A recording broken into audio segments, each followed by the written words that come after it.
Salut, qu'est-ce qui se passe à l'Assemblée nationale? Est-on en train d'assister à l'installation d'une certaine dictature dans la chambre basse du Parlement? Est-ce le début de divorce entre Ensemble et l'Union sacrée?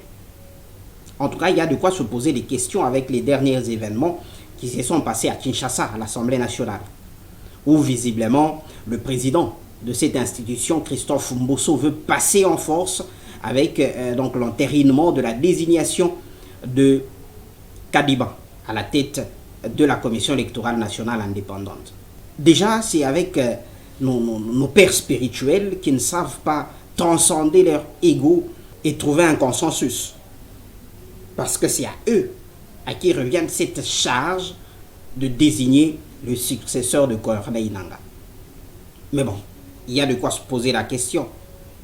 Les confessions religieuses, c'est la composante de la société civile.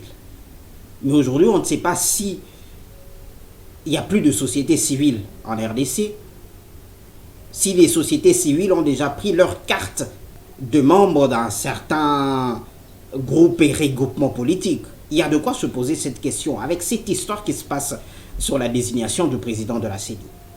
Vous trouvez des gens qui se plaignaient hier d'avoir subi des pressions, de ceci, mais d'un jour à l'autre, ils changent casaque de position. Et voilà, c'est entre eux finalement qui se rentrent dedans par des points de presse et des sorties médiatiques croisées. Mais au niveau de l'Assemblée nationale, voilà ce qui renforce les suspicions de pression, de corruption ou du fait que les politiques tirent les ficelles par rapport à cette histoire de désignation du président de la CENI. Pourquoi finalement le président de l'Assemblée nationale est aussi pressé? Pourquoi vouloir passer en force?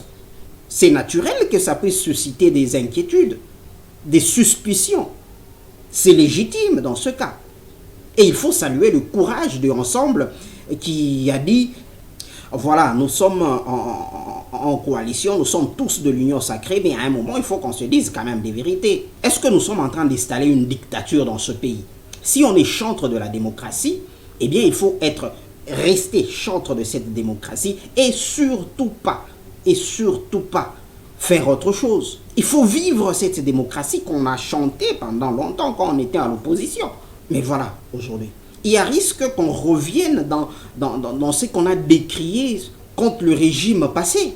Ce qu'il faut savoir, c'est qu'avec cette réorganisation du bureau de la CENI, nous sommes en train de préparer le terrain, soit de l'acceptation des élections et des résultats de 2023, ou c'est tout simplement le socle de la contestation que nous sommes en train de bâtir. Et bien sûr, avec tout ce qui s'ensuit. Il faut féliciter Ensemble pour la République.